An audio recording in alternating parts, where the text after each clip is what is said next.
Luego, tenemos el implante subdérmico. El implante subdérmico también es un método pues que es de larga duración y que es reversible, igual que todos los otros métodos. Es un método muy seguro, de hecho es el método más seguro del mercado en cuanto a efectividad para no quedar embarazada. Este tiene la ventaja, digamos, que las usuarias lo ven usualmente como una ventaja, que la colocación es menos invasiva, o sea, no se coloca dentro del útero, sino que se coloca acá donde ustedes ven, se coloca en la piel del brazo, en la cara lateral del brazo, justamente debajo de la piel. Y se coloca súper rápido, se pone un poquito de anestesia y se mete el insertor y en 5 minutos ya se colocó. Una vez que se coloca, protege a la mujer de no quedar embarazada hasta por 3 años. Pero este método se coloca en el brazo, ¿verdad? Está muy lejos del útero, es decir, que para poder hacer efecto no lo hace a nivel local, sino que afecta a todo el cuerpo. Entonces, digamos que ahí serían como las desventajas que tiene. Es muy seguro en cuanto a que si se lo coloca no va a quedar embarazada, pero no es tan efectivo regulando los ciclos de sangrado. Entonces, más o menos, uno les dice a las pacientes que pueden pasar tres cosas. Digamos, un tercio de pacientes va a dejar de menstruar y ya no sangra más. Se le fue la regla como si se hubiera puesto una minera. Un tercio de pacientes pueden tener sangrados irregulares más días al mes. O sea, que van a tener, sí, sangrado irregular más días al mes, que obviamente ninguna mujer quiere eso. Y un tercio de las pacientes se van a mantener más o menos como estaban, sin mayores cambios. Entonces, pues es un método efectivo, pero que sí puede tener algunos efectos en cuanto a sangrados irregulares en una tercera parte de las usuarias que se lo colocan. Entonces, eso sería más o menos sobre el implante. Este ahorita en la Caja Costarricense de Seguro Social está aprobado para el uso en adolescentes. Es importante, ¿verdad? Porque es un esfuerzo muy grande que está haciendo la institución, la Caja Costarricense de Seguro Social, para que las adolescentes puedan acceder a este método.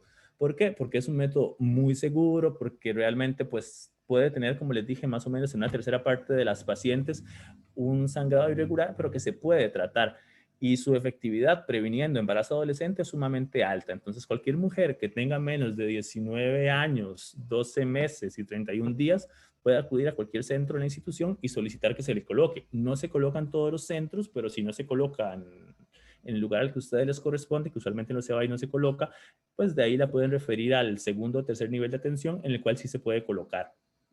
Y realmente es un esfuerzo económico muy grande que hace el país porque es un método caro que colocárselo privado ronda más o menos los 200.000 colones, pero que se ha hecho para tratar de incidir en la estadística de embarazo adolescente y que ha tenido mucho efecto.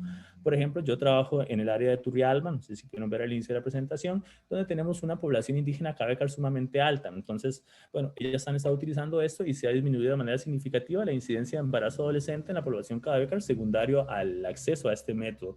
Es bastante práctico porque es muy útil para mujeres que tienen poco acceso a los sistemas de salud, si viven lejos del centro de salud, si no pueden ir todos los meses a recoger un medicamento, a recoger anticonceptivos, pastillas, etcétera. Tiene esa ventaja, que tiene mayor adherencia, es decir, que es más fácil para la usuaria utilizarlo. Ningún método anticonceptivo de los que hemos mencionado hasta ahora afecta de manera significativa o afecta en términos generales la posibilidad de luego de que se suspenda la mujer quede embarazada. De los que hablamos, las pastillas no, definitivamente no. Entonces, importante ahí que también si la mujer no tiene ninguna contraindicación y se siente cómoda utilizando anticonceptivos orales combinados, o sea, pastillas, que fue lo que Camila me preguntó, puede seguir utilizando de manera indefinida. Y no es que porque utilizó las pastillas 5 años o 10 años, ya después no va a poder quedar embarazada. Una vez que la mujer deje el anticonceptivo, va a tener la misma fertilidad que tenía antes. Evidentemente, la fertilidad también disminuye conforme pasa el tiempo. Entonces, si él empieza a usar el anticonceptivo a los 25 años y lo deja a los 38, a los 38 años dice que quiere quedar embarazada, probablemente va a ser menos fértil que a los 25, pero no por el uso del anticonceptivo, sino porque ese es el ciclo normal de la vida fértil del ser humano. Les decía que el primer método de los métodos naturales sería el coito interrumpido. Que el coito interrumpido es básicamente que el hombre cuando va a eyacular saca el pene de la vagina y eyacula fuera de la vagina. Este método, como uno podría prever, realmente no es tan efectivo y obviamente ningún profesional lo va a recomendar. ¿Por qué? Porque varios factores. Uno, puede haber fuga de espermatozoides antes de que el hombre eyacule. Entonces ya con solo eso, ¿verdad? Estaríamos pues desvirtuando y perdiendo todo ese método. Y ese sería pues el principal de los fallos y además que obviamente tener ese control no siempre es posible. Y bueno, dejando de lado el coito interrupto, el siguiente método natural, que es bastante común, es la abstinencia periódica.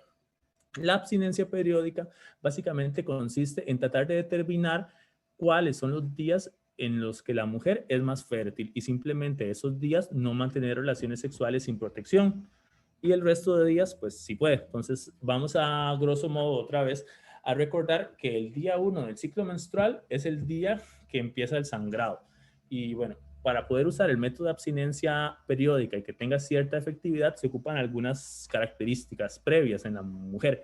La principal es que los ciclos menstruales sean regulares, es decir, que haya una cantidad más o menos constante de días entre un ciclo y otro.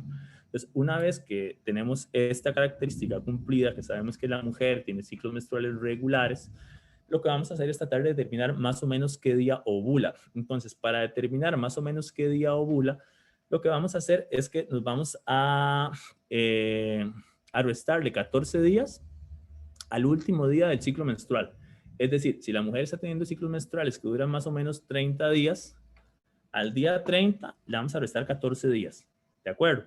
Y el día que nos dé, que 30 menos 14, ¿verdad? Sería más o menos el día 16. Ese sería el día en que la mujer ovula, teóricamente.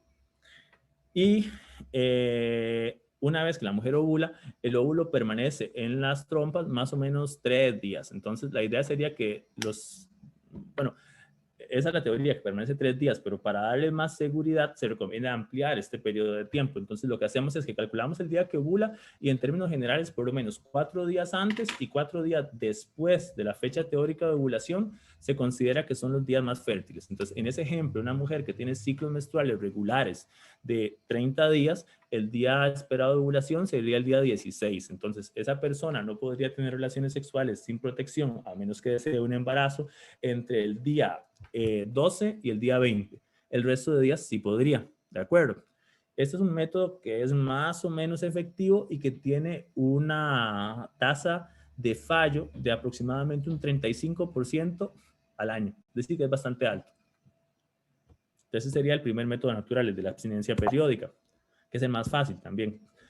Luego tenemos otro método natural, que es el de la temperatura basal. No sé si recuerdan del primer gráfico en el que estaba el eje hipotálamo, hipófisis gonadal, que tenía un montón de flechitas y de rayitas, que les dije que se fijaran en la flecha de la temperatura o en el gráfico de la temperatura. Y ahí se notaba que había un aumento de más o menos 0.5 grados centígrados posterior a la ovulación. Entonces, el método de la temperatura consiste en que la mujer se tome la temperatura corporal basal, es decir, en la mañana apenas se levanta, idealmente que sea sublingual o anal, que se la tome todos los días y que anote en una gráfica, en un cuaderno, la temperatura que tiene todos los días. Que cuando note que hay un aumento de la temperatura de más o menos medio grado, va a coincidir con el momento en el que ovuló. Entonces, después de que ovuló, no debería tener relaciones sexuales sin protección por los siguientes más o menos 5 días. Entonces, en eso consiste el método de la temperatura basal. Es un método que es más efectivo que el método que vimos antes, pero igual tiene tasas de fallo de aproximadamente un 20%. Y evidentemente es un poquillo más engorroso usarlo porque hay que estarse midiendo la temperatura basal. Y tiene que ser muy preciso que esa apenas se levanta, porque si ya la paciente o la persona se puso a hacer actividad física, se fue a correr, etcétera, obviamente su temperatura va a variar. Entonces es un método laborioso, pero que tiene una efectividad relativamente aceptable. Darío, Luego, ¿ah? disculpa una pregunta que tenía yo. ¿A qué se debe ese aumento de la temperatura durante la ovulación? Cuando comienza. El pico de LH, de la hormona luteinizante, que tiene un efecto ahí en el termostato que hace que aumente levemente la temperatura. Entonces, si uno se fija en el gráfico que estaba al inicio, donde tenía todas las hormonas, vemos que justo cuando se da la ovulación, más o menos, hay un pico en la hormona luteinizante. Entonces, coincide con eso. Ya es una reacción química, digamos, que se da. Sí, sí, sería sí, un ajuste del termostato, que es como el centro, ¿verdad?, biológico que me controla la temperatura, secundario a los cambios en las concentraciones de la hormona luteinizante. Ok, perfecto. Gracias. Con gusto. Y bueno, entonces les hablaba que teníamos otro método natural que es el método de Billings o el método del moco cervical. Entonces, si recuerdan de los efectos fisiológicos de los estrógenos y la progesterona, les comenté que a grosso modo lo que iba a suceder con la progesterona era que cuando había mucha ya, el moco se iba a poner muy poco distensible, más reseco, etcétera. Entonces, la idea del método de Billings es que la mujer todos los días, igual en algún momento del día, va a revisar su moco cervical. Para revisar el moco cervical, pues debería hacerse un tacto vaginal ella misma, sacar los dedos y hacer el moco entre sus dos dedos como está en la imagen. Entonces va a notar que conforme aumentan los días en el ciclo menstrual, el moco se va a ir haciendo cada vez más filante, es decir, más distensible. Y cuando alcanza el punto máximo de sensibilidad es cuando ella está en el proceso de ovulación o de periovulación. Entonces no debería tener relaciones sexuales sin protección los días del mes que está con el moco muy filante o muy distensible. Evidente, este es un método pues que tiene también una efectividad mucho mejor que el método del calendario, el ritmo que vimos antes, pero que igual tiene, ¿verdad?, cierto trámite, el hecho de estarse todos los días revisando el moco cervical y demás. Con todo, me parece que es más fácil que medirse la temperatura. No lo usan tanto las usuarias porque obviamente exige mucho autocontrol y mucha disciplina, pero es un método pues viable. Ahora, si uno quiere ser un poquito más cuidadoso y con métodos naturales tener una mejor tasa de anticoncepción, lo que tienen que hacer es utilizar una sumatoria de todos los métodos anteriores. Entonces, el método sintotérmico es el método que combina el método de Billings, que es el del moco cervical, con el método de la temperatura. Entonces, sería todos los días tomarse la temperatura y fijarse en el moco cervical, y a eso le podemos además añadir el método calendario. Y la conjunción de esos tres métodos puede tener tasas de embarazo tan bajas como de un 5% al año. Es decir, que es bastante efectivo, similar al uso típico de algunos anticonceptivos hormonales, pero exige autocontrol y disciplina.